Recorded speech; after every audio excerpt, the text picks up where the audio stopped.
Welcome to the Gruber Morning Show. Today, we're going to talk about the Saudis. Have you ever wondered when they're finally going to run out of oil? Well, we've got some information for you, and I think you'll find it informative. Also, is BYD bigger than Tesla already? We're going to find that out. And as the dominoes continue to fall, who are the next candidates to adopt the next charging standard? We're also going to talk about quick charging battery technologies, some new news in the industry, and whether or not quick charging is actually really that necessary. I'm Pete Gruber. I'm Mark Schaffner. Good morning. This is another topic, so stay tuned here. So let's start with the Saudis. The current Saudi proven oil reserve amounts to 102 billion barrels. Well, what that means is that if the Saudis stopped discovering new oil fields today and maintained their current production level of about 10.8 million barrels a day, they would have enough oil to last for another 26 years. Wow.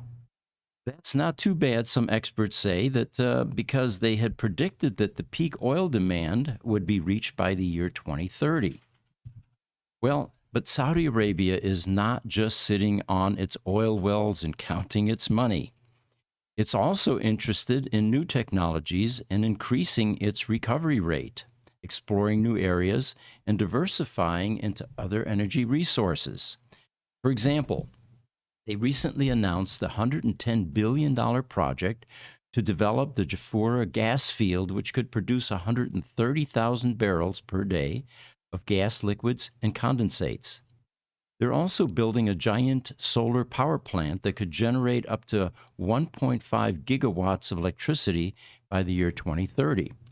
Now, I asked Mark, I said, well, how much electricity are they generating here? And you said?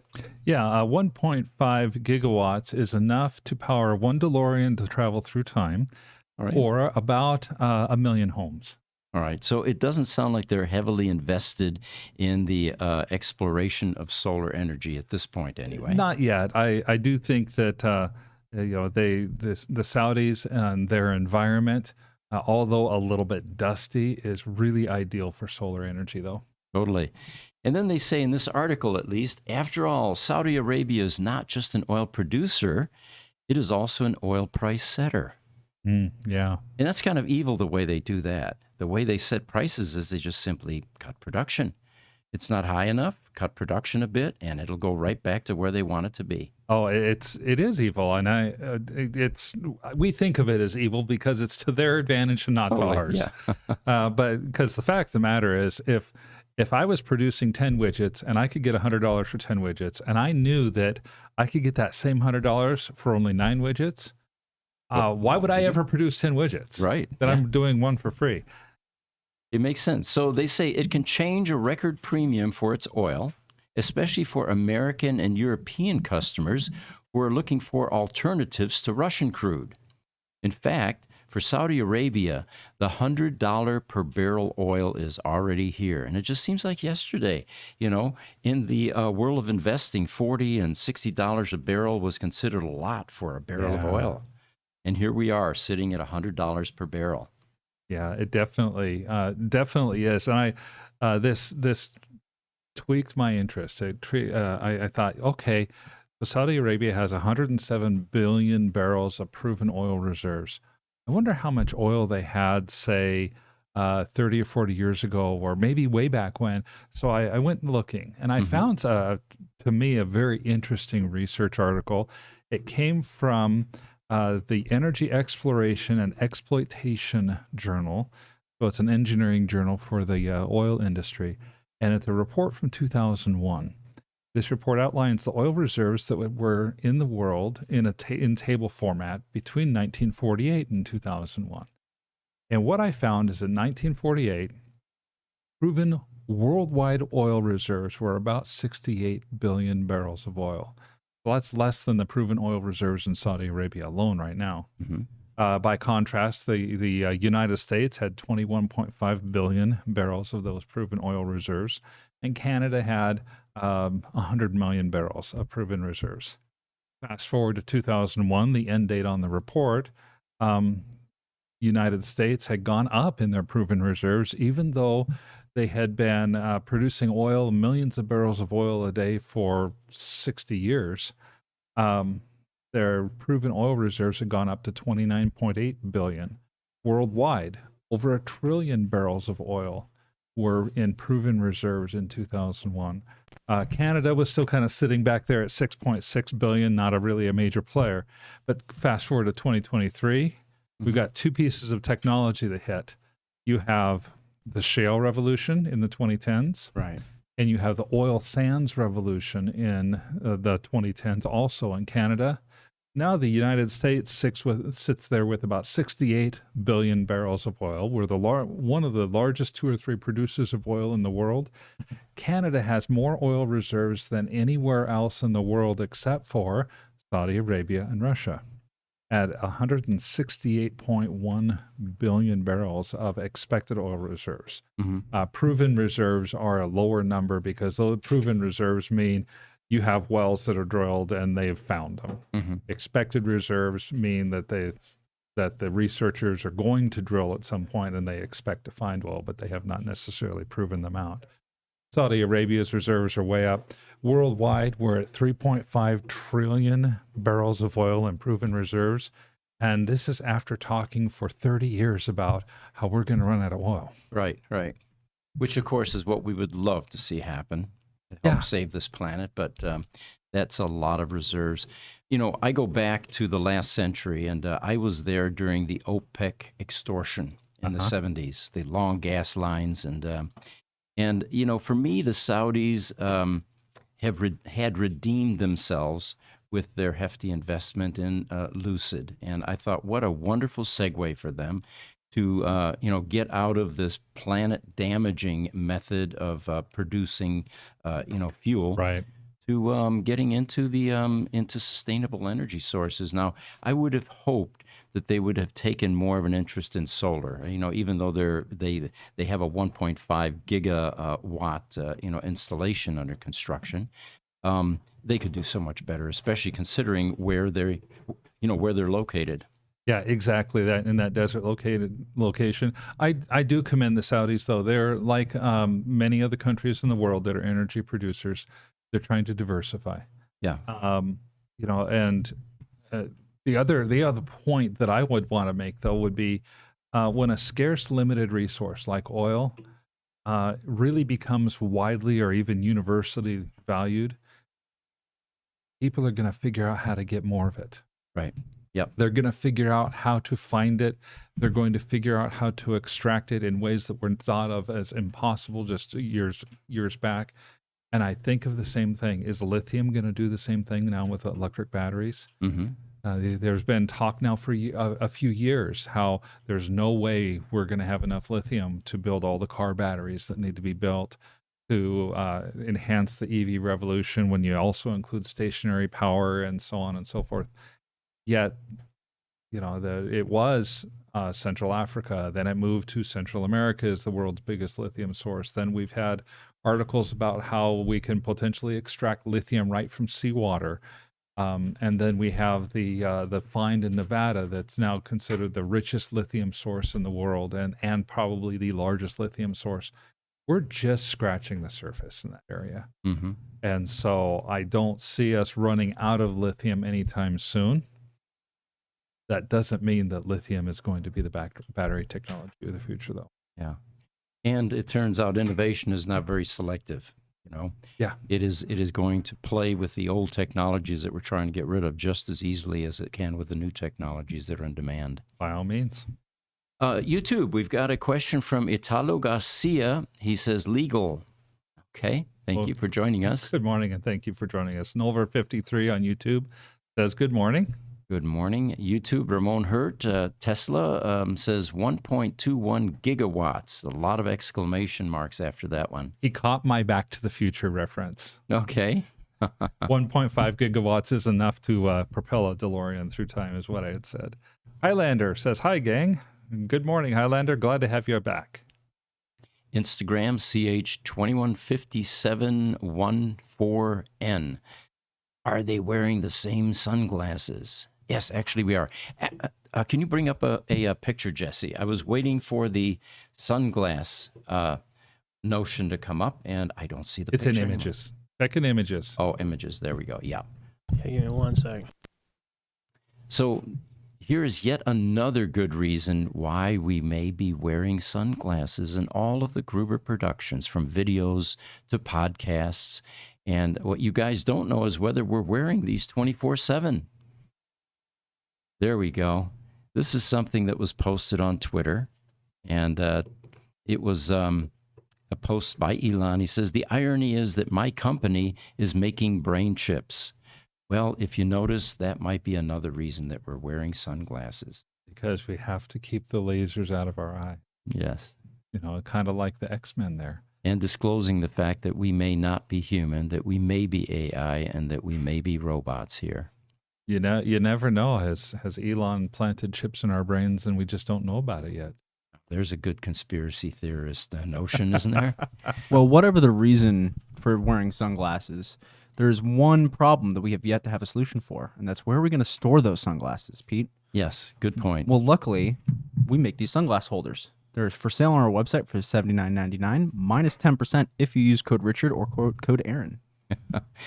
I think Richard is going to become a legend with the infomercials in our podcasts.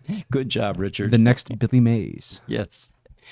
YouTube, Hugo 2001 says, is BYD really catching up to Tesla, and in what? Tesla is so far ahead. It reminds me of the Toyota. Is this a good segue to go into that topic? I think so. While you're getting that topic pulled up, I'm going to read Highlander's comment. He says BYD is a real threat, or at least a competitor. Mm-hmm. And real quick, Pete, do me a favor. Move your laptop to the right a bit. Instagram is, their feed is blocked a little bit. We can't see you. Is that better? Am I right? Correct. Yeah, that's a little bit better. All right, so here's an interesting article. Warren Buffett backed BYD is just over 3,000 cars from overtaking Tesla as the world's largest seller of EVs. Now, here are the stats. So they talk about Tesla's disappointing third quarter deliveries are giving its closest rival, BYD, the Chinese EV giant, backed by Warren Buffett, an opportunity to swipe the top place in the electric car rankings. It turns out that Tesla sold 435,000 electric cars in the last quarter, Q3 of this year, while Q2. We're in Q3. We're in Q4, and they sold 435,000 cars in Q3. They did announce the results about a week ago. And then BYD sold 431,000 BEVs, BEVs, leaving a gap of just over 3,000 between the two firms, according to the calculations from Bloomberg. So, as you had mentioned, Elon is concerned about BYD. Elon has called BYD the most significant competitor that Tesla has at this point in time. I think he's right. BYD has produced 5 million cars already.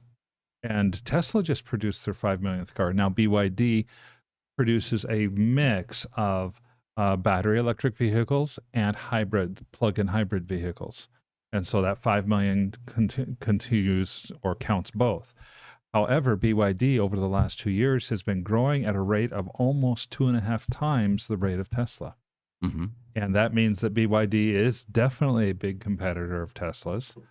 They're growing faster than Tesla right now. We just don't see it here in the United States because China and U.S. are not on very good speaking terms, and the amount of tariffs in order to get a BYD car to the United States would be prohibitive, on top of the fact that you have all of the regulations and red tape to get a car certified here in the States.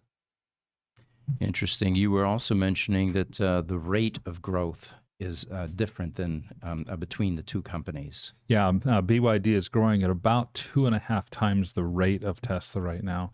And there's a couple of models of BYD cars that are proving to be very popular in Europe. I didn't jot down those model names. I'm not very familiar with them. The thing about BYD is that they're doing what we're trying to achieve in the States, producing inexpensive, reasonable quality, reasonable reliability cars that people like, and they're driving them, and BYD is learning and putting out a good product. Mm-hmm. Which, of course, is now accelerating the adoption rate Yes. globally. Interesting company to keep an eye on. YouTube, Highlander joined us. Welcome. He says, just the way we found lithium and the volcano in Oregon, USA, the volcano in Oregon is told to be the largest source of easiest and least polluting lithium deposits in the world. That's right. Highlander is exactly right. That volcanic caldera is massive. It's something around 40 to 50 miles on the Oregon-Nevada border.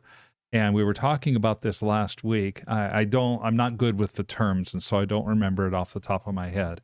The lithium deposits, especially one vein of those deposits, is so rich in lithium that it's basically considered a second stage ore.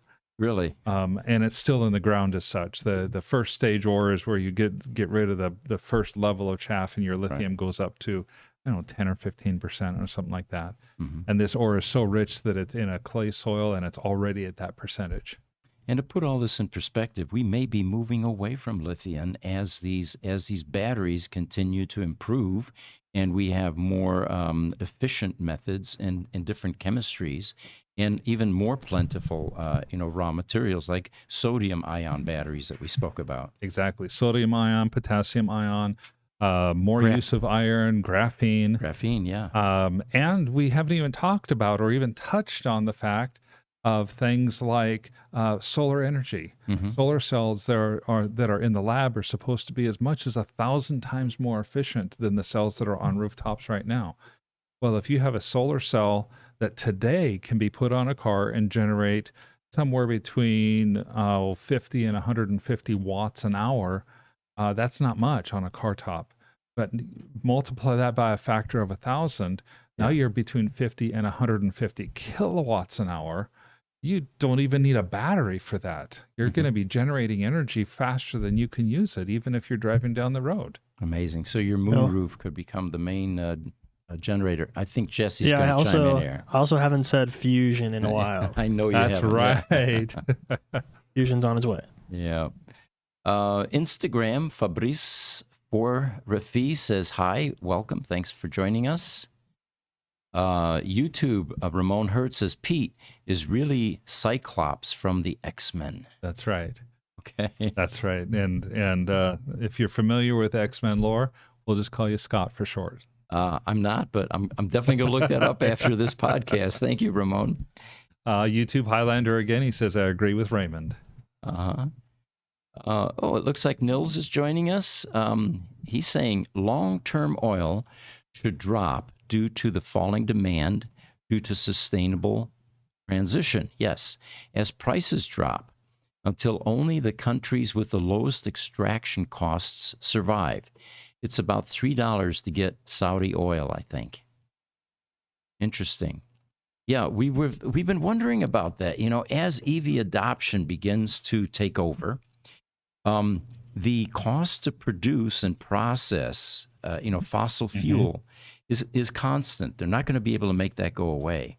So with these refinery costs continuing to operate, it seems to me that the cost of fossil fuel has nowhere to go but up. I can't imagine it's going to go down. But your thoughts? At some point, there's going to be a reckoning in the fossil fuel industry. They're either going to have to figure out other ways for fossil fuels to get used that don't harm the environment as much as the fuels do currently, or they're going to have to transition away from fossil fuels. Mm-hmm. I look at Shell stations here in the United States. Shell is one of the big oil petroleum producing companies.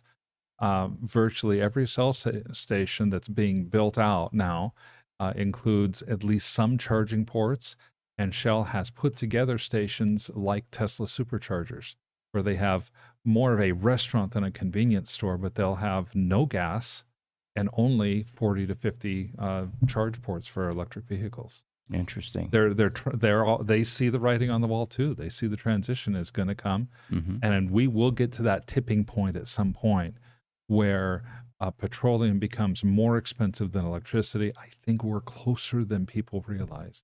Be wonderful. Yes. Nulver's YouTube. California wants everyone to go green, but the DMV is sure stacking up the fees for EV owners.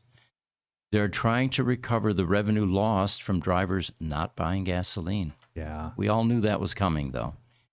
I remember when I first started to drive EVs, I really enjoyed those very low DMV rates, for Oh the my yearly, gosh, yes. and the privilege of being able to use the HOV lane, even without a passenger, just because you had a cloud plate. But I knew that those days were numbered. Yeah, here in Arizona, the cloud plates are still a thing, and I take advantage of that every day. The DMV fees, I regretfully say, are not the same anymore. Electric vehicles don't enjoy those privileges. To Nulver's point, though, if you remember, we've talked about there are like 16 states, it's not just California, that have raised fees for EV owners in basically a separate EV tax. Texas was the one that comes to mind right off the top of my head. It costs you $400 in a special state assessment to buy an electric vehicle, plus $200 a year added to your car registration fee to own an electric vehicle. And that's all for the privilege of being able to drive the vehicle on the road. That replaces the gas tax. Of course, the thing is, it's supposed to be a replacement, but the typical Texas driver only spends about $40 to $65 on their gas tax over the course of a year. And this in a state where one of the heaviest investments in the producing of electric vehicles took place. Yeah. Kind of ironic. All right, we've got a few more here. Highlander says BYD batteries too. Yes, that's true. Yes. And then Niels again says I doubt BYD will be a threat to Tesla due to the high cost and low quality. For example, airbags that don't activate, et cetera, et cetera. It could be a problem. It could be. They look okay, but corruption is so ingrained in China, whereas Japanese are at least honest. You've got some good points, Niels. It's hard for us to say here in the States because we don't see BYD. Our government essentially blocks it. YouTube, again, Nils is saying no sodium ion for cars, according to Jordan G. Beyond me. Why? Yeah, we need him as a guest. We do. Getting Jordan referenced a Gasecki lot, on yeah, there yeah. would be great as a guest.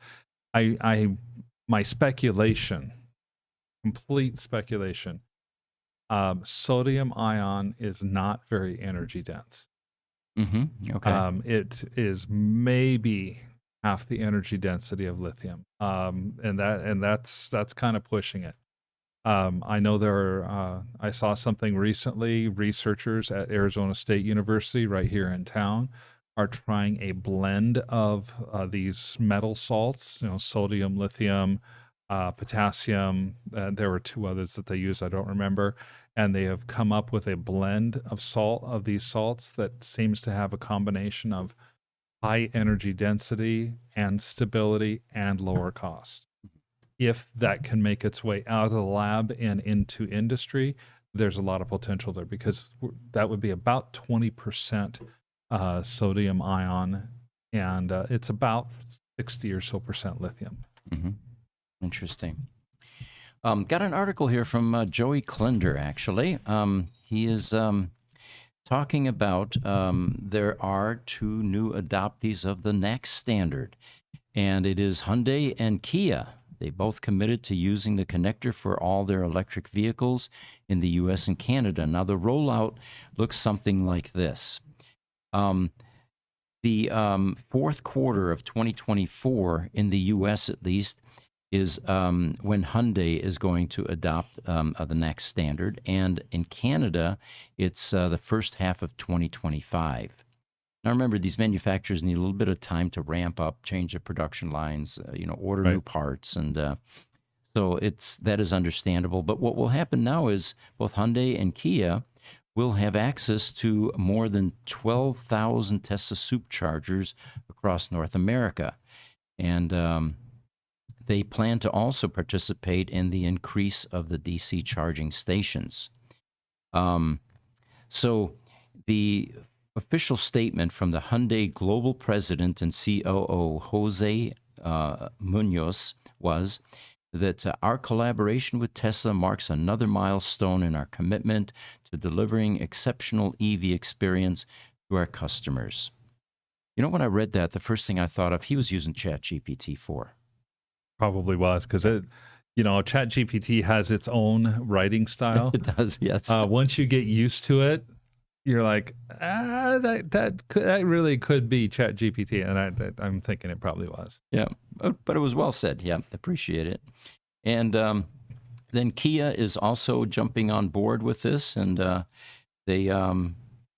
they will be adopting the next standard, and we're pretty excited about that. Finally getting some standardization.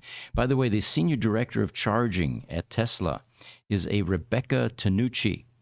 And she, of course, may have been using ChatGPT 4 as well. She says, "We're proud to welcome Hyundai as the latest adopter of the North American charging standard."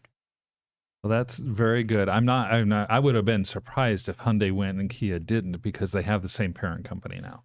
Oh, I didn't know that. Yeah. So I don't remember if Hyundai bought Kia or if Kia bought Hyundai, but they did have a merger probably about 3 or 4 years ago. It's fairly recent. Okay. And now they have the same corporate parent. Pete? Yeah. I was wondering if you wanted to throw it over to Cass at the new station.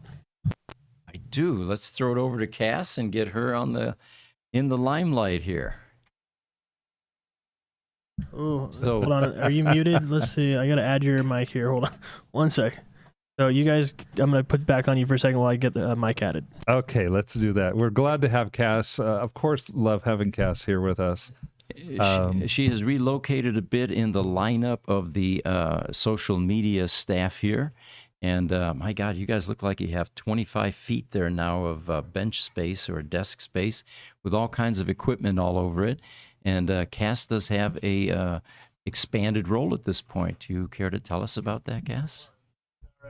Oh, we're not ready, not quite ready for it. We're not quite ready. All right. Once we're ready, while we're waiting, I'm going to just insert something that we didn't even have on the schedule. Okay. UAW, kind of the latest. Oh, yeah. Because the United Auto Workers, of course, went on strike in mid-September.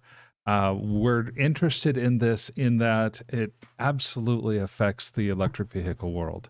Mm-hmm. A couple weeks ago, we said, hey, if the UAW is on strike for another week, people are going to start losing jobs. It's going to be kind of rough. And that's happening. The news is not all that good either.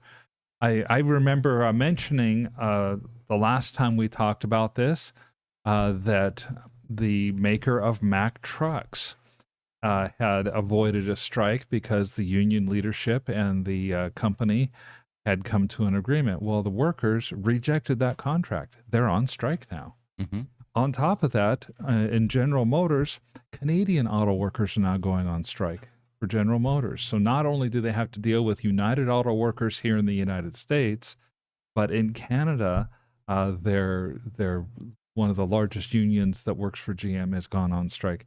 So there's all kinds of issues going on in our traditional automotive industry here. It almost seems like there's a concerted effort to get rid of the ICE manufacturers at this point. Yeah, it does. It really, really does. And, I realize a big part of this is the perceived resurgence of unions and resurgence of labor. And I think that probably plays a part of it. Politics is playing a really big part of this too. Mm-hmm. When the president of the United States, who usually is the mediator of last resort for these types of strikes, comes in after 2 weeks and stands with a picket line and said, "You better go get yours." What a terrible political message that sends. The analogy that we gave, of course, is you're going to marriage counseling, and suddenly the mediator, arbitrator, the counselor, the psychiatrist sides with your wife, and everything you've done is wrong. Yeah, it's just so it's definitely not roses and stuff yet. It does continue to get worse. It's at the point now where Yeah, even when the strikers go back to work, there's going to end up being a ramp up period now. Hmm. If the strike had lasted a week, if it had lasted maybe 2 weeks, suppliers can hold for that short of a period of time because they can go ahead and make product and make sure that it's ready to go into the pipeline. After about 2 weeks or so, that's when the layoffs really start to hit in the supplier chain, and many of those people who get laid off simply go and find other work. Yeah. And so it's not a matter of, hey, let's call the team back.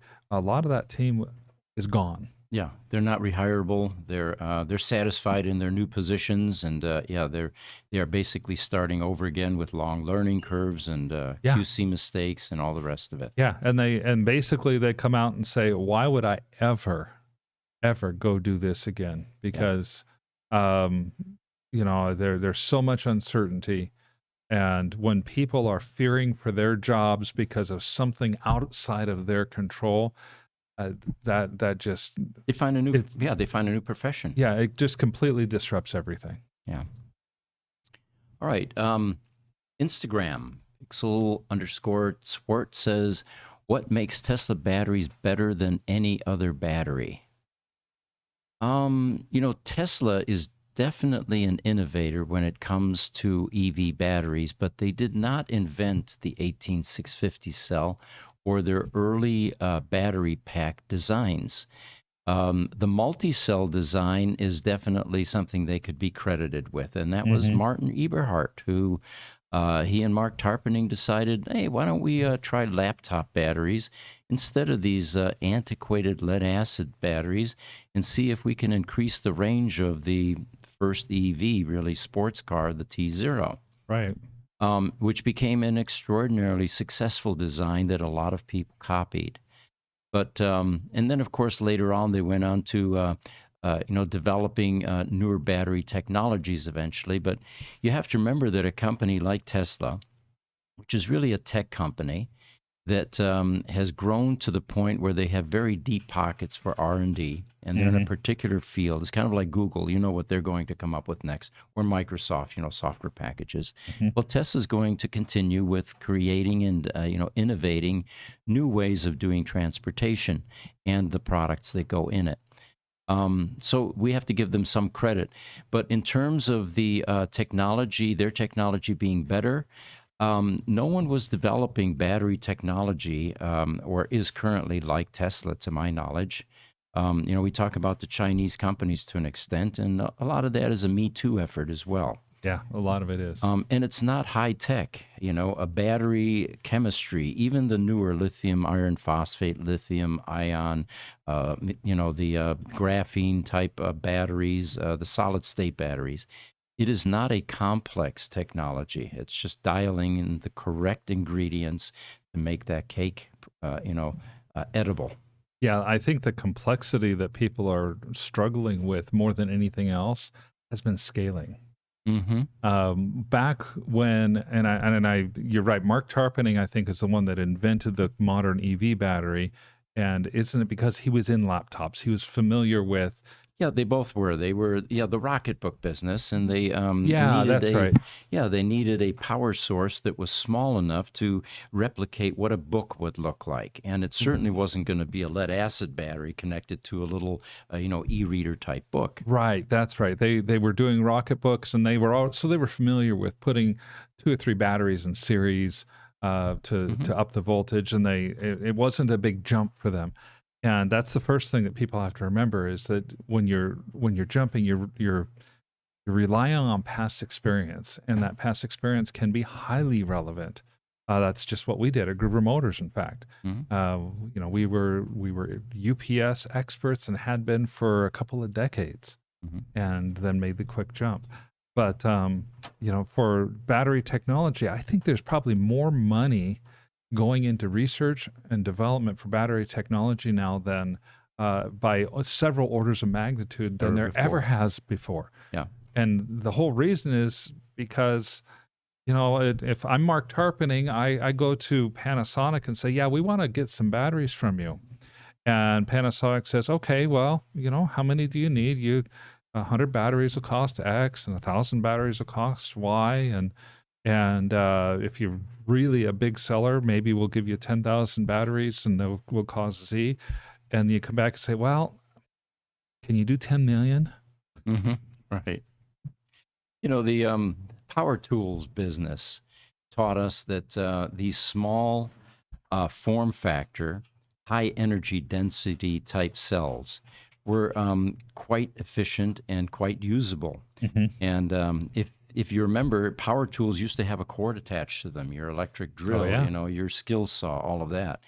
And companies like, you know, Milwaukee came along and began to produce things that were battery driven and great success. And then other industries, you know, your shaver, for example, used to have a Right. cord on it. Now it's got a lithium-ion battery. I just changed my electric toothbrush, by the way, and I realized that I've had that thing for 10 years. It was still functioning quite well, but some of the plastic began to peel off, and I Okay. knew that water was going to get inside it as it continued. So it was the plastic that deteriorated, not the battery cell or the motor or the mechanism. And that's the amazing part. Hmm. That's truly amazing when you think about it, because it wasn't that many years ago. I had an older shaver. It was battery, but it was like a nickel metal hydride battery. You had to be really careful to, when you're charging it, you had to charge it all the way up, and when you let it discharge, you had to make sure that it discharged all the way. It required some thought. Yes. You had to think about it, and if your shaver was getting really low, then what you do is you just walk away, leave it on the counter, leave it turned on, and then hopefully that night you remember to plug it in. Right. Otherwise, your battery would be dead within like 3 or 4 months, Right. and you're buying a new shaver. And, you know, Tesla, one of the Tesla people that chimed in a few podcasts back said that legend has it that Tesla actually went to Milwaukee trying to get some sort of aging timelines on the 18650 cells. Oh, sure, And if you okay, think about it, that was a brilliant move because the application of 18650 in automotive was a brand new you know thing. Prior to that, it was ICE cars, and right. you know you needed a 12-volt lead acid battery to start your engine. But yeah, so even Tesla realized that there may be some intellectual property available at those manufacturers that had been using this product and tools for many years. To me, the most impressive thing is when some of these really high power, high energy things like skill saws Hmm. now run on these lithium ion batteries. It takes a lot of power to get together a skill saw that is powerful enough to do the job that you want it to do. And They draw 7 amps on a 120-volt circuit, by the way. yeah, Yeah, so that's a lot of power consumption. yeah. So we'll go back. I know we're a little behind on questions right now. Highlander had said, I totally agree with Pete. There's going to be more iron in it. I think he was talking about the different battery technologies. Hmm. That's why I stay in touch with my former employer, Cleveland Cliffs. Interesting. So another news item here, and this is from South Korea. The headline is EV battery material breakthrough could cut charging times to 6 minutes. And it would also give cars longer range, they say. So let's see what this article's about. They say that South Korean researchers have created a material that would allow EV batteries to hold more energy, charge faster, and accelerate the adoption of EVs.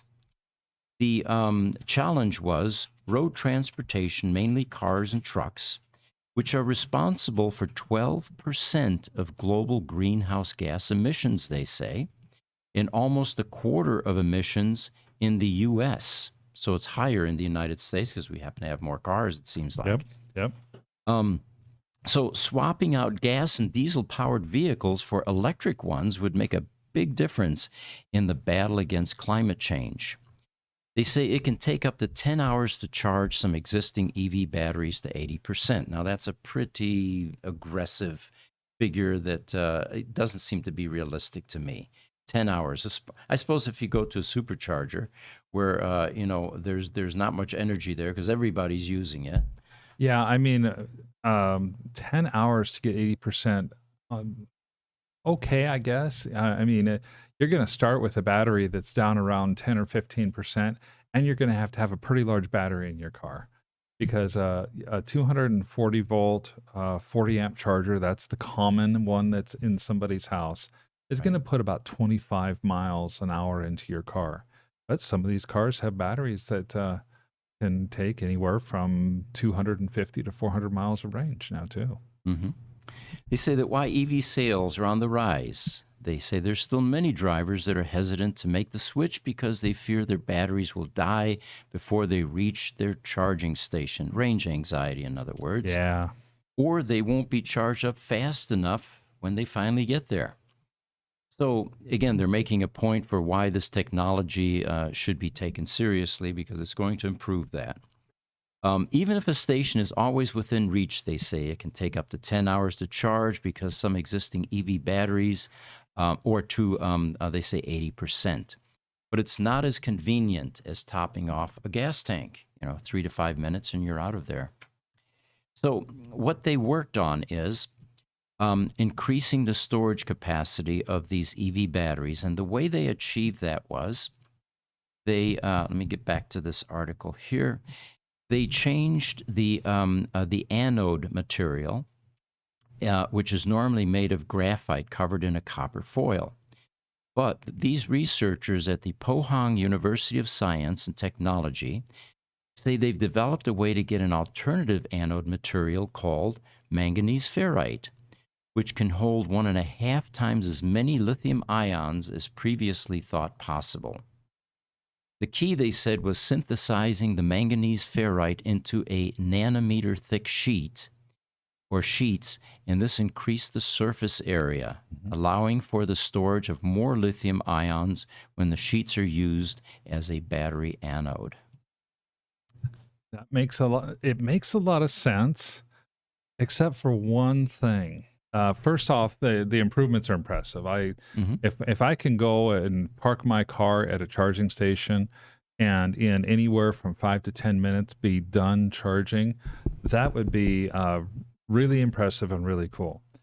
They are making an assumption, though, that the people at ChargePoint especially have talked about and have challenged. And that assumption is that EV stations need to be like gas stations, that there is a need to charge your car fast in 6 minutes or less, like you have on a fuel tank. I found something in Barron's this week. It was written by Alan Root, and wanted to give him credit for this. He says that he talked to ChargePoint, talked to some of the senior management of ChargePoint, and he said that ChargePoint is trying to get people to rethink how charging technology works today. Right now, the assumption is that EV charging is like a gas station. You take your EV, it's full, and when it's empty, you go to the gas station or the EV station and you plug it in and you charge up, and then you go when you're done. The problem is with that, that if it takes 2 hours to charge, you don't want to wait around the gas station for 2 hours. And they're saying that assumption's wrong. Even today, it's already wrong. Filling a car with gasoline is the same as destination charging. You park your car at a destination of some sort, and you fill it with whatever fuel that car takes to move forward. And then once the car is full, you move on.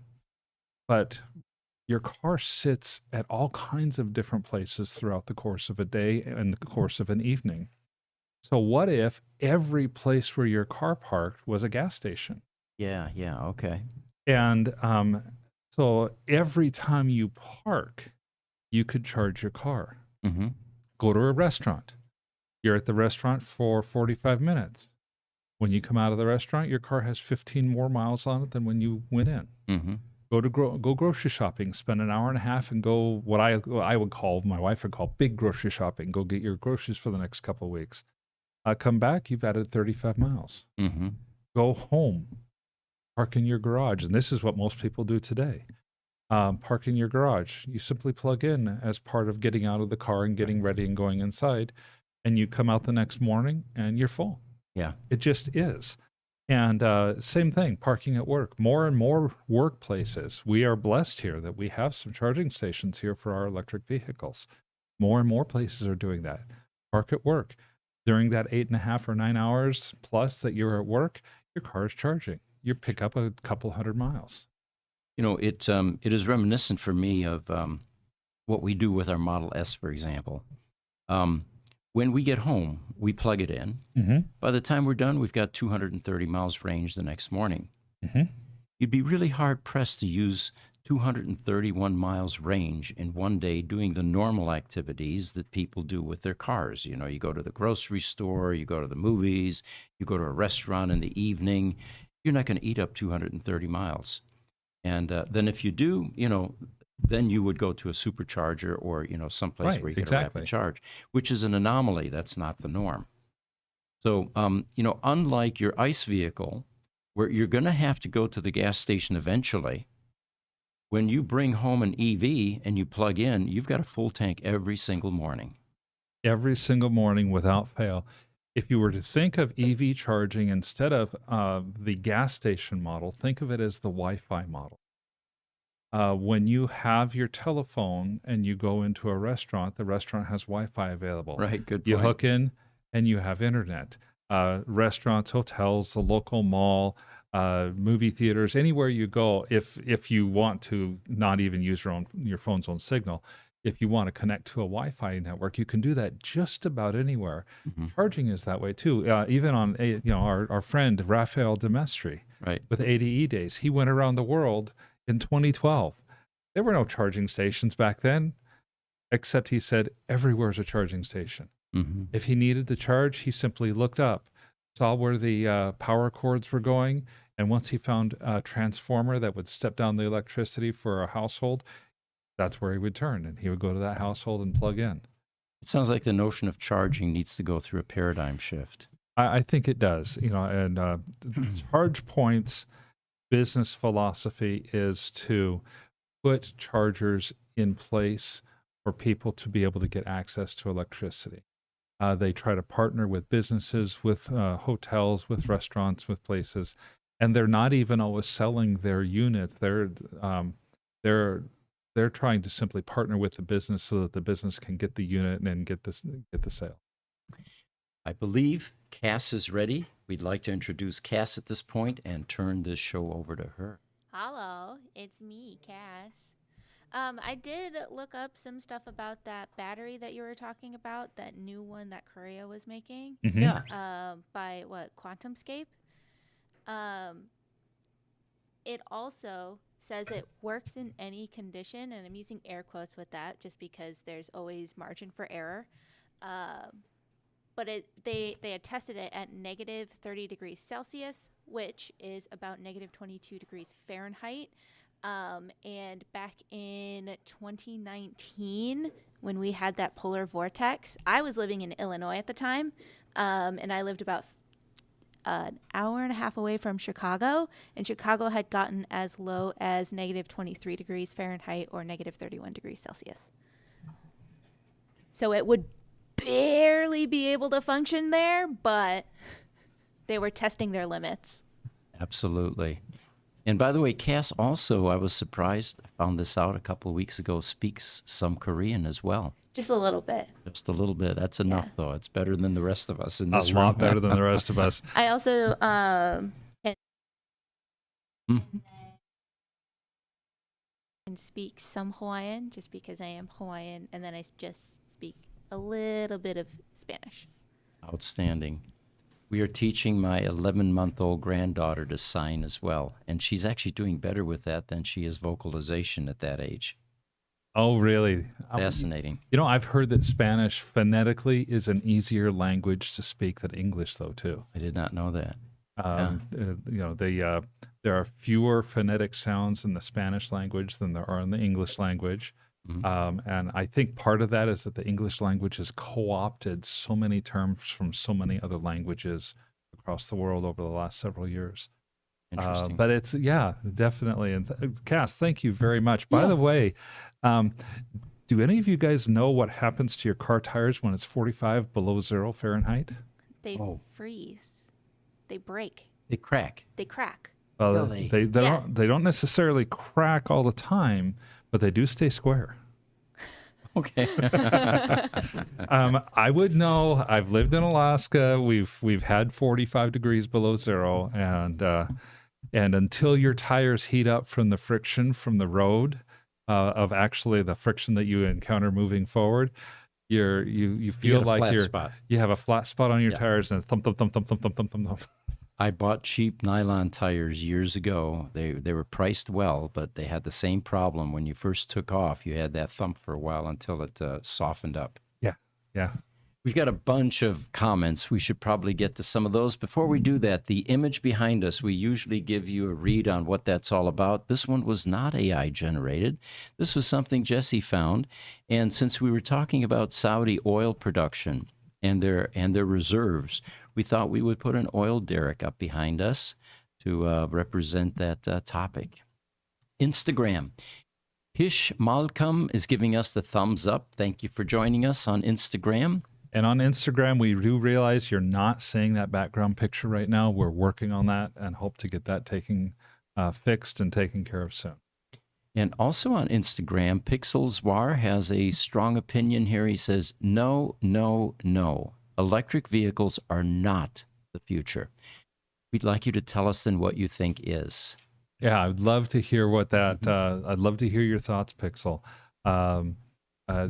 If electric vehicles are not the future, what do you see as the potential future for vehicles and for things that will help be a little better for the environment than fossil fuels? Yeah. YouTube PYGKLB says, if I remember the plate tectonics of the area, this new lithium-ion discovery is an ancient part of the plume that created the craters of the moon in Idaho and Yellowstone Park. Would not be surprised. Yellowstone Park is several hundred miles away from this plume, though, from this lithium-ion deposit. So I don't know if that's going to be the case. But I don't know enough about the geography of that Oregon, Nevada, southern Idaho, Wyoming area. It looks like we've got Ingemar joining us from LinkedIn. He says fossil fuel companies are wrapping up their contracts for plastic production.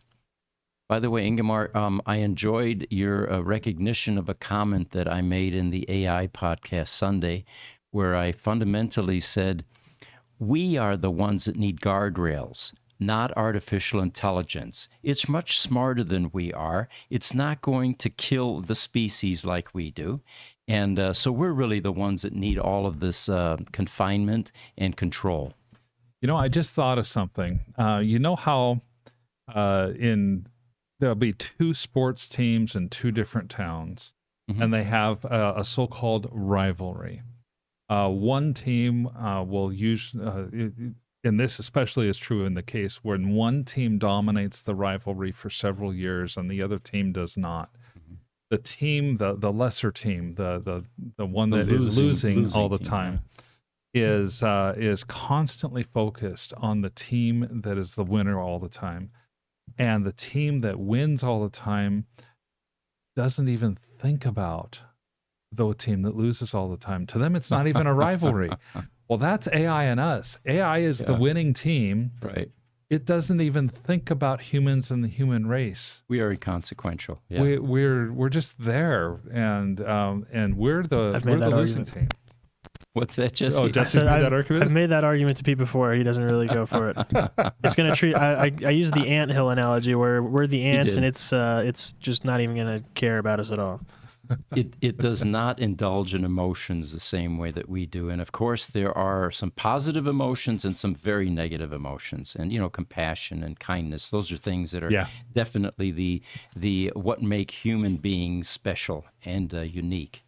But unfortunately, on this planet, that is not the prevailing mood. It is not about coexisting, living in peace, allowing others to, exist. It's more about, it's obvious. Look at the planet. Look at the planet and the wars that we have going on. It's more about that dominance. And to me, the scary thing about AI is that it is amoral. It is without good or bad morals. Right. And if if it continues as it grows in its capabilities, if it decides to make a choice that is detrimental to us as humans, it'll have no moral compunction to stop itself from making that choice. Yeah. And that's what That's the scares concern. people. Yes. That's what scares Yeah, people. it does. YouTube Highlander, I live on the east side of Toledo, well, Oregon, Ohio, between 2 oil refineries and the nuclear power plant, and I'm trying to promote electric vehicles. It's an uphill battle and struggle, gang. Yeah. Yeah. Eric Charles on LinkedIn weighs in. He says EVs cause more wear and tear on the roads due to weight. Roads are paid for via gas taxes. Similar to solar knocking out the revenue from power plants, someone still needs to pay for the grid maintenance. Those taxes and fees will have to increase to maintain the infrastructure. Yeah, temporarily, that makes perfect sense. Eric, I agree. Actually, I think that makes sense. It's During the transition. during that transition time. Eventually, roads will be built with a little bit better quality. Most road maintenance is paid for, and road damage comes from big rigs. Yeah. Hey guys, Yes. has there been a study, or have you guys ran across an article that shows and proves that EVs tear up the roads more than ICE vehicles? Yeah, I would like to see that too. I haven't seen anything on this. I always hear this as an excuse not to have electric vehicles on the road or to tax them more, but I've never seen any article or any evidence or anything done that proves this theory. Because I mean, we've got semis on the road, I mean, 80,000 pounds each Yeah, and for decades. and I've never seen anything. I was curious if you guys had ran across an article or heard of anything. It's a good argument to increase the taxes, isn't it? I mean, It is. yeah. This actually sounds like a really good Cass project to see if there's anything she could look up There you go. about automotive weights. There is some logical sense to this, that heavier vehicles cause more wear and tear on road beds because of the pounds per square inch of weight that's on those tires. Mm-hmm. I'm positive that has been confirmed in the Class 8 trucks, Mm-hmm. dump trucks, concrete trucks, semi-tractor trailers. But I don't know if it's been, studies have been done for electric vehicles themselves. I see, like, I'm just doing a basic Google blah, blah, blah, blah, Yeah. right? And one of the first things that I see is it makes no difference if they are EVs or internal combustion. And then it goes on to talk about like semi trucks and commercial trucks, which is something that we had already touched on. Okay. A bit more research, perhaps, but first pass, it doesn't look like there is any kind of evidence of that. Nils is chiming in. He's saying refining is not the big expense. It's the drilling and the pipelines. He says Russia's break even is some $40 versus Saudi's $3, for example.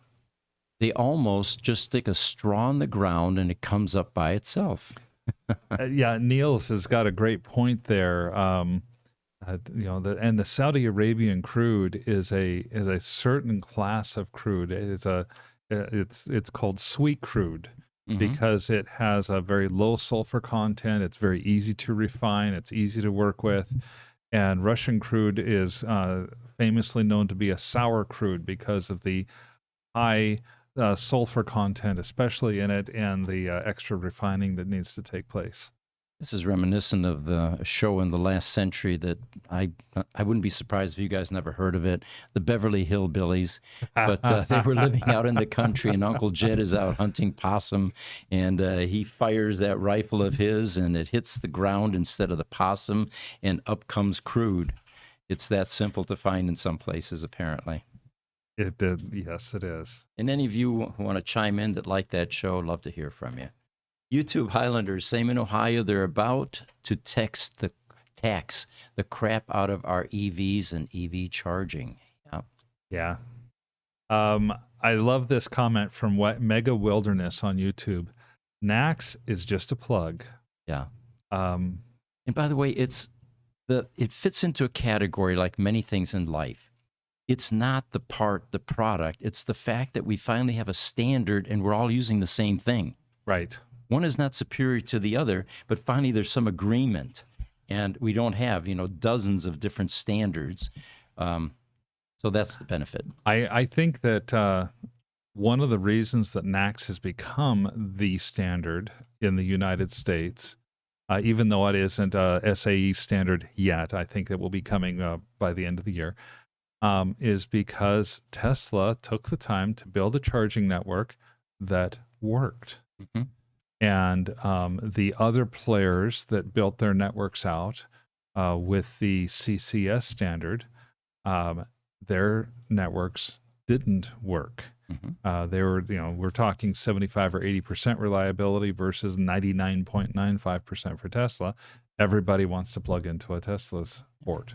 It was much easier for Tesla because they owned both products. They owned the items being charged in the charging stations, whereas the other guys had to try to accommodate a number of different vehicles. Yeah. And that's a lot more difficult. It really is. YouTube T. Barrera says, I like the potential of the battery blade BYD produces. The problem is the dimensions aren't right for the Model S battery case. So it sounds like somebody is trying to do a conversion, and that would be pretty cool. Yeah. Mega Wilderness on YouTube has a second comment for us. He says, labor needs support to control the disparity of rewards between the top 1%. A lot of discussion there, yes. A lot of UAW discussion there. In fact, Fine has a T-shirt says, eat the rich, so you can tell where his head's at. Yeah, I saw him in that T-shirt, and this is just my little rant here. Is he a cannibal? Does he eat himself? Because I will bet you money that he is among the rich. No, yeah, that's the ultimate irony. With all this fame that he's garnering, he's going to become the very thing that he would normally have eaten. Yes, exactly. YouTube, Ramon Hurt says, GM gave in to the UAW and let them into their battery factories. Do you guys think Ford and Stellantis will follow suit? I certainly hope not. But, when you have companies like this that are over a barrel, they already have an existential threat, which was there in place well before a UAW strike. I think that they're desperate and they'll grasp at any straw that they can to extend their lifespan a bit. But it'll be interesting to see if any of these companies survive both this EV adoption and the necessary conversion where they have to pivot to new technologies, new production methods, and retrain their entire labor pool, and this UAW wage demand increase. I don't know in history if there's ever been a case where two parties that are contending against each other, the way that the UAW and automakers are contending against each other right now, can ever have or achieve long-term success. Yeah. Usually long-term success is only achieved when both parties, if there are two different parties, when both parties come together in a spirit of cooperation and try to make each other better. Good faith, goodwill. Yeah. Yeah. And so that means you don't have somebody saying eat the rich with the assumption that the corporate entity is being a complete hog about all of the wealth and stuff that's there. And on the corporate side, you don't have the corporation saying we're going to purposely pay as little as possible to our labor to try to make sure we can maximize profits for shareholders. By the time it gets that acrimonious, it doesn't seem like there's a long-term outcome or a beneficial outcome. Right. YouTube T. Barrera says, might be useful for Model X due to ground clearance. Okay. Roger Starkey's joining us from YouTube. He says, it's not Tesla batteries, it's Tesla total system efficiency. Also a good point. Yeah, that's a good point. I think he's responding to the earlier question we had about what makes Tesla batteries so good. Yeah. And it is. It's, I think, the total system, not just the batteries. It's everything. YouTube Highlander says, if Pete hires me, I'll never strike. Well, thank you. Yeah. On YouTube, Mega Wilderness adds, BYD seems more efficient than Tesla. I'm not sure if I would agree with that. I don't know enough to be able to give a really good, coherent response. Mm-hmm. The reason I'm not sure if I would agree with it is that BYD is operating in an environment absent any kind of regulation to speak of and with the support of their government. Mm-hmm. If the Chinese government were to turn and say, nope, we're not going to support you, BYD, we're going to go support XYZ over here instead, how would BYD survive? Yeah, good point. And so there are factors outside of efficiency that are greatly influencing BYD's growth. YouTube Highlander says, I agree. Totally keep the politicians out of it. Let the market decide. And that was an earlier statement made about how the current sitting president actually, instead of mediating and arbitrating, took a solid polarized position. And which we actually created a meme months ago. He was praising Mary Barra as being the catalyst and the leader for the EV revolution. And then a few months later, he's basically, taking a position against the company. Yes. Yes. Ramon Hurd on YouTube says, I wonder if Jeff Don and his team have some sort of battery tech that will be a breakthrough. Do not know. Yeah. I don't know right offhand. I'm not familiar with the name Jeff Don. I was assuming that was a Tesla. Tell us more, Ramon. Yeah, we'd be interested. Yeah. YouTube, Roger Starkey, BYD more efficient? Jorn Nyland doesn't agree, right? And Roger Starkey is also chiming in. He says, Jeff Don and many others have many developments we haven't heard about. I think I've seen videos by Jeff Don. We'll research it. We'll research that we'll one. get more information. So, Cass, that's you again. Yeah. George Lewis on YouTube says it takes 30 minutes at a Tesla supercharger to charge.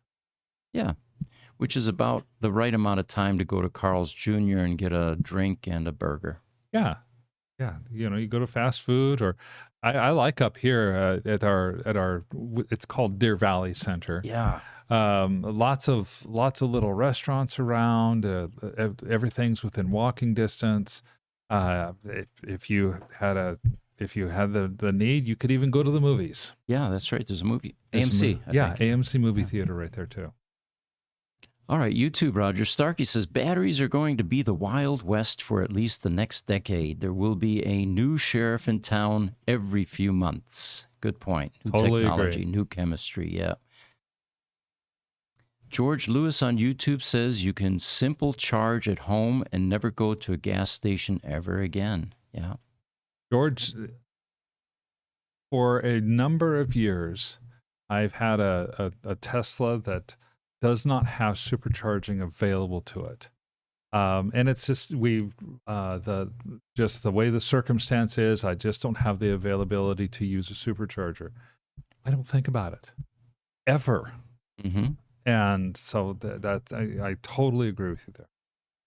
Roger Starkey says, manganese ferrite sounds a lot like Cattle's LMFP, which is lithium manganese ferrite phosphate. Could be. I think it's very similar. I agree with you, Jordan. Now, YouTube, Ramon Hurt. And by the way, he works for Tesla, and he's talking about Elon here. He says, will supercapacitors ever be incorporated into an EV?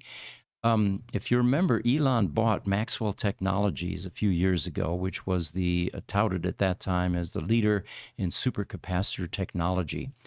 And you didn't hear much about it after that purchase, but it's not uncommon. Oftentimes what large companies will do, they will assimilate and gobble up a small, innovative R&D type company that takes their technology to the next level. And we're hoping that that's what happened with Maxwell rather than just shelve the project. I think the Rimac Nevera, that's $2 million supercar that has the really, really fast 0 to 60 times. And Mm-hmm. I think it has supercapacitor capabilities, or supercapacitors are put into that particular car. The reason for that is the supercapacitors have such a high discharge rate, they can power the high level of horsepower and torque that's needed in order to get the car to go forward. And it's, what is it, 1.75 seconds, 0 to Oh, it's 60 crazy. time or something Yeah, like that. Yeah. Outside of that, I don't know. Mm-hmm. Got a news item here. The Tesla, it turns out Tesla plans to launch its own cell recycling pilot plant to achieve a metal recovery on its own. It'll be located at Giga, Nevada. And this is according to recent job postings. And we'll give you some of the numbers here in a moment.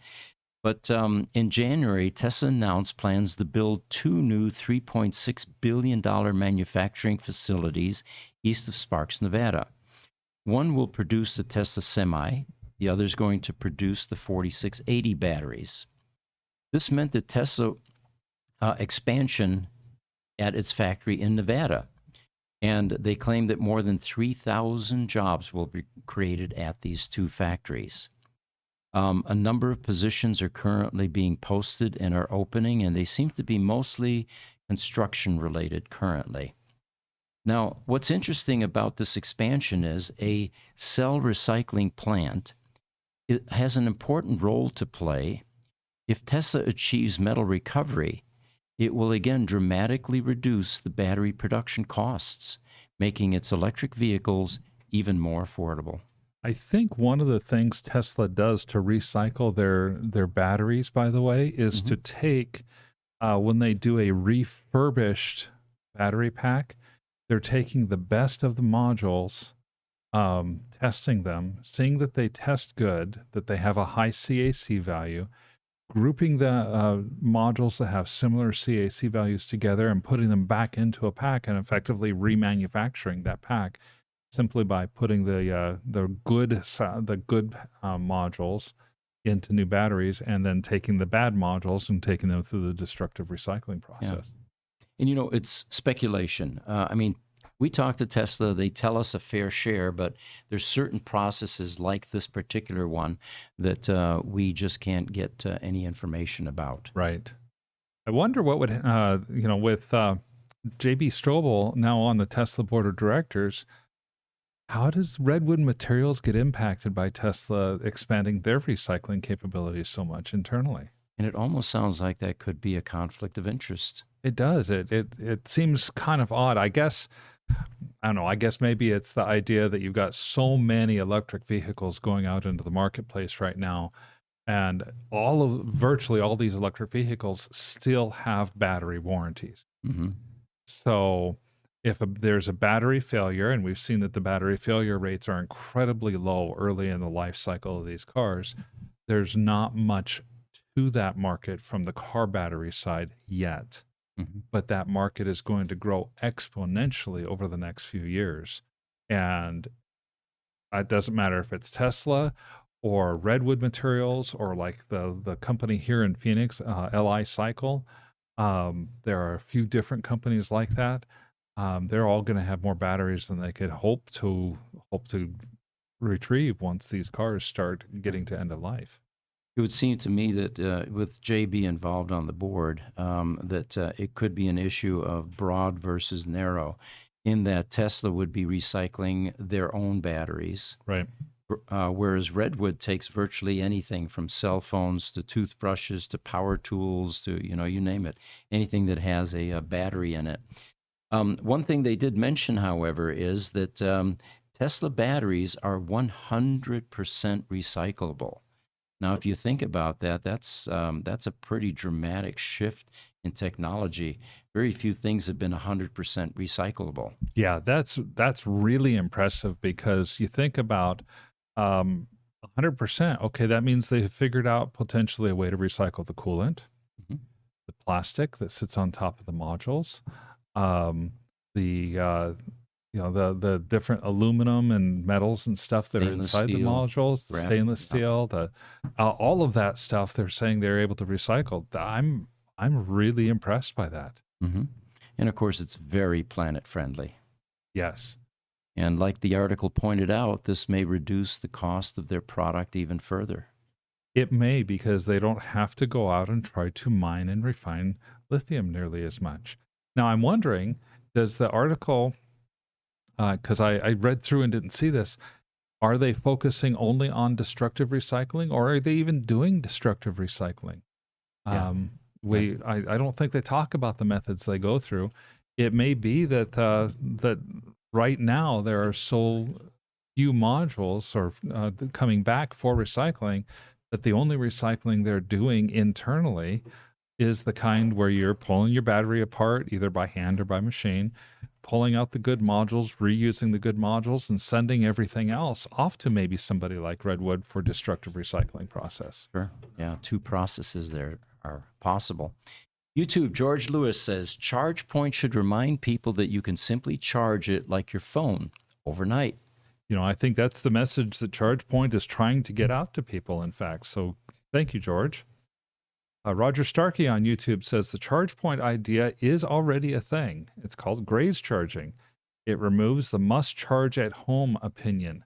If you're using the car, you're going somewhere. If you're not, then why are you charging in the first place? Mm-hmm. Good point. YouTube, PYGLKB, he says, I agree with the always charging notion. When I'm going somewhere in an hour or so, I'll find a level 2 charger nearby and plug in. I think a lot of people who are EV drivers already do a lot of it. Mm-hmm. One thing I had not mentioned in that article was a study done of electric vehicle drivers in Australia. Australia is notable because it's a large continent with a low population and not a lot of infrastructure, especially EV charging infrastructure, even compared to here in the States. And Tesla owners drive their cars just as far and just as much as gasoline car owners. They just don't think about the charging. And the whole idea of range anxiety tends to go away once you have an electric vehicle and you realize that it's not really a thing. And you've driven it enough months to where you've never had a problem with running out of juice. Yeah. Now, for all of those that we say, every once in a while you do run across the guy like our TikTok video. Right. Yeah. This car's stuck in a parking lot. He can't even make the corner to get into the Tesla station and people are yelling at him. Cutting it way too close, yes. YouTube, Highlander video team, you get more viewers when you acknowledge posts. Interesting, okay. I think Yeah, we're very behind. Is what I think he means the comments in the video. Yeah. Yes. YouTube, Roger Starkey, QuantumScape. Isn't that a semi-solid design? It's not new. He says, which of the big 3 were in with them? GM? Roger, I'm not sure. Yeah. Speculation there. Instagram, Mustafa Mahasne. Hello, I have a question of anywhere. Can you help answer it? Yes. Give us your question and we'll answer it. Yes. Highlander, YouTube, Go Team Cass. There you go. With a Cass smile is getting a face. little love there. YouTube, Highlander, American English is the hardest language to learn. Ask any immigrant. Okay. You mean if I were to tell you they're going to go over there? Right. Yeah, right. YouTube, Ramon Hurt, will AI seek out alien life forms? Now, there's a question Ooh, that we that's a hadn't good pondered. question. Yeah, that's excellent. Wow. Okay. That one you want to think about and talk to Jesse about. Yeah, Jesse, I think we found our next Sunday podcast theme. Sorry, we're working on questions back here. I missed that. Okay. We'll update you later then. T. Barrera on YouTube says electric vehicles are the tech of the near future. There will always be another technology coming along. Wonderful. That's why it's an exciting time to live. Yep. YouTube, Mega Wilderness, semis are devastating to the roads. Yeah, and the fuel and the emissions and those statistics are definitely off the chart compared to passenger cars. Oh yeah, they. I know that. I know the percentages are much higher in terms of road damage, in terms of pollution.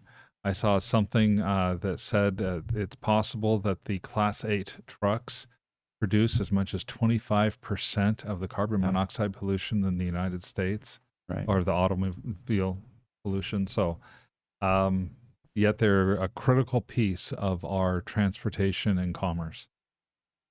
One of Highlander's slogans that we usually insert during these podcasts, he says, P.S. Kindness is still free. Oh, wait, did I miss the alien one? Is that what you're talking about? The Yes. alien one, yeah. AI will seek aliens. Yeah, that's a good one. Yeah. Thought-provoking. That's probably the theme for next Sunday after we've thought about it for a few more days. YouTube, Roger Starkey. Oh, you know what? We're not going to be doing the AI podcast Sundays anymore. Yeah, we're looking for a time to move it, just with Yeah. holidays and stuff coming up. But I think it's probably worth still doing it. We just have to figure out the details. We'll let everybody know. So we think we're going to do one more this Sunday? Yeah. Okay. All right. YouTube, Roger Starkey. The heavy EV opinion falls down in the land of the F-150. Tesla vehicles are on par with, for instance, BMW ICE cars. Roger's point is well taken there. Most of your pickup truck or light truck style vehicles, those full-size pickup trucks, your large SUVs, they run anywhere from 6,500 to as much as 9,000 pounds. The Ford Excursion, that mammoth SUV that Ford made for a few years, actually tipped the scales at nearly 10,000 pounds. And a Tesla Model S is 5,800 pounds. Yeah, about 6,000. Yeah. About 6,000 pounds. Our Volvo EX40 runs about 4,200 pounds. It's not the 2,300 to 2,500 pounds of a small compact car or a sports car, but at the same time, they're right in the same range as most ICE vehicles. Mm-hmm. Right. All right. YouTube, Mega Wilderness says semis are the reason that axle loading and weight bridges exist. When's the last time you were compelled to weigh your car? Good point. Good point.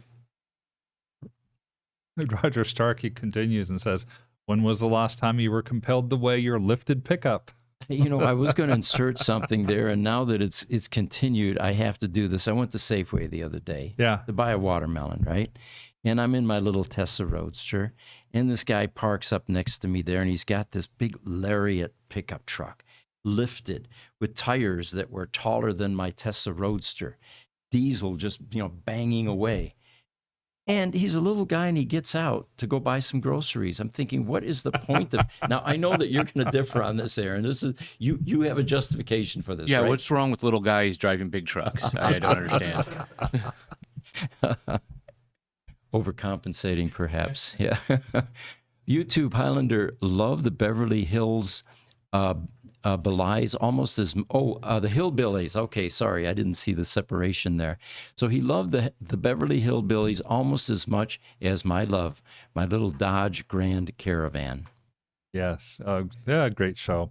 Mm-hmm. YouTube, Mustafa Alma Alhamza. Hello, I've been following your pages on TikTok and YouTube and other social media. I've been trying to be a Tesla certified. Can you please guide us on how to start and where to go, or any website help? Now, if you're a repair organization that's trying to get Tesla certification, there is no such thing yet, unless you're a body shop, and that they will outsource. If your question is that you're a private individual that wants to break into the EV space and get some experience, then I would suggest working for one of these EV manufacturers.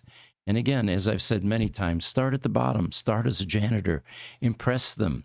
If you are impressive, they will quickly promote you because they badly need talent.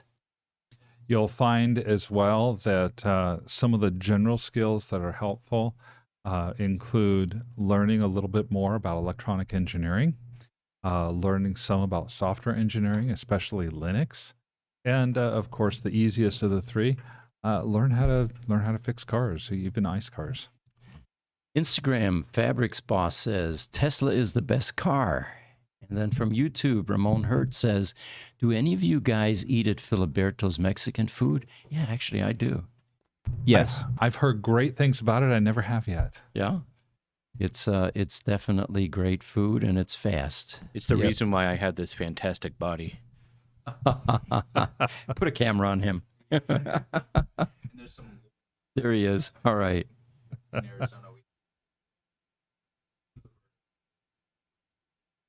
Richard, you're not on. We want to hear you. Yeah. Oh, my apologies. Is that better? Yeah. Yes. So There you there's go, some yeah. lore behind here in Arizona. We have like Filibertos, Rulibertos, Tulibertos, Ulibertos, Federicos, Edoricos, and they're all brothers.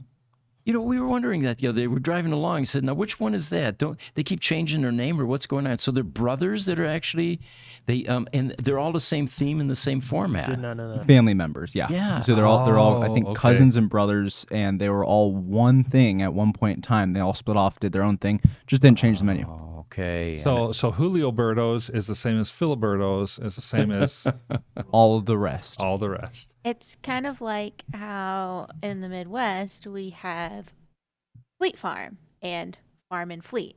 I grew up with it as Fleet Farm, and they used to be two brothers, except for they had a bit of a tiff, and so now they are separate. So one is Fleet Farm, and the other one is Farm and Fleet. Same exact thing. It's like your Home Depot. It's just more like local, central to Okay. the Midwest.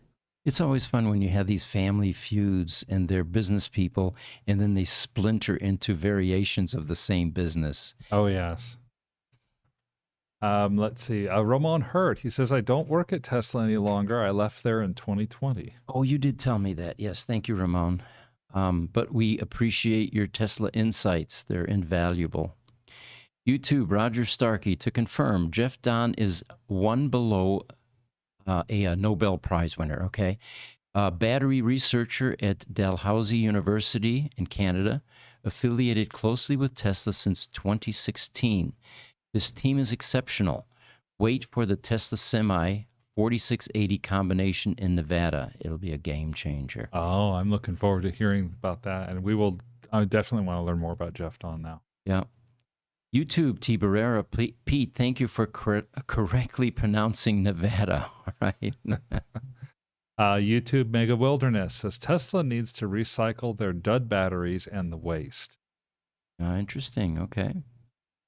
And then Lido, Idaho is back with us. It's been a little while since he's been on. Thank you for joining us. He says, Elon Musk is the Lord of the plugs. True.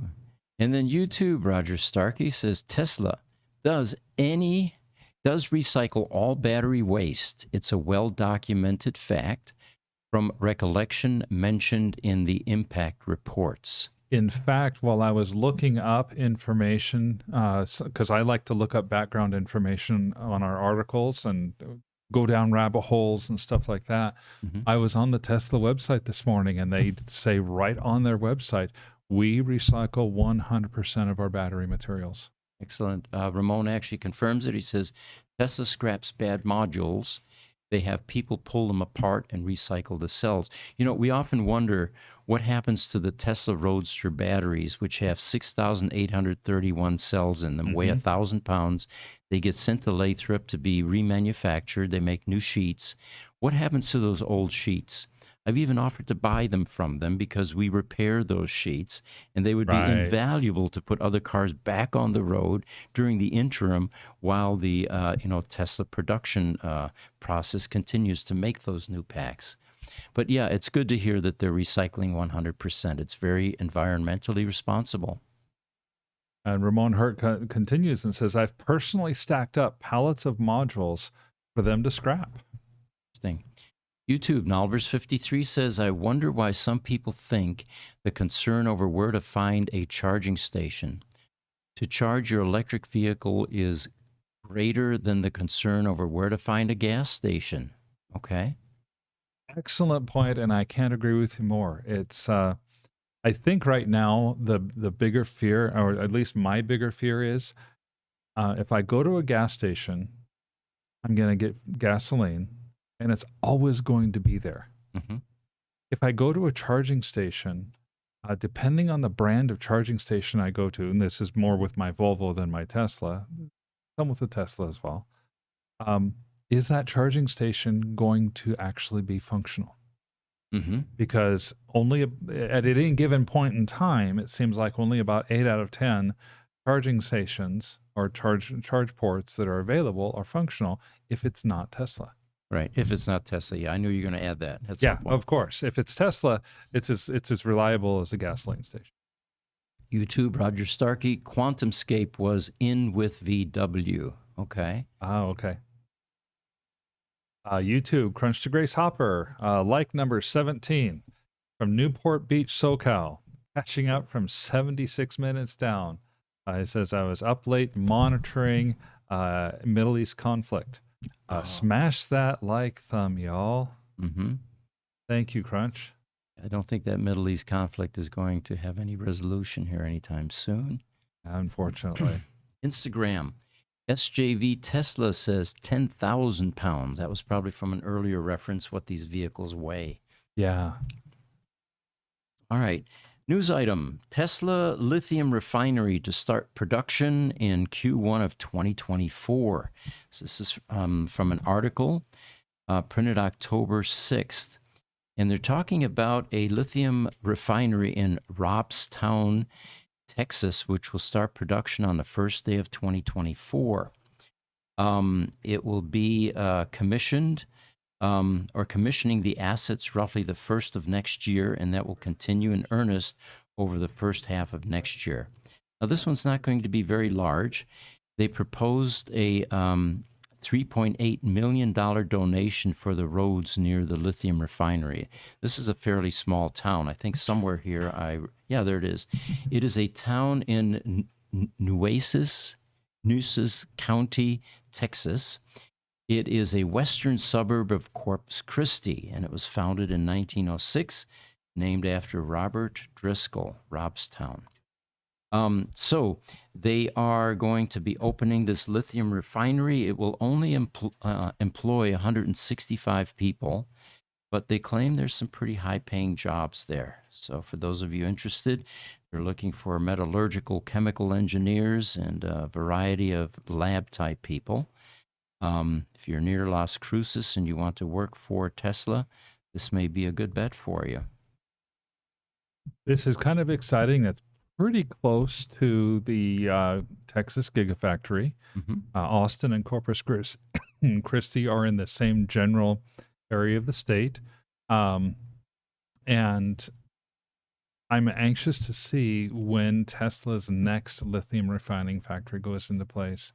How long is it before we hear an announcement that they're going to add lithium refining up in Nevada? Mm-hmm.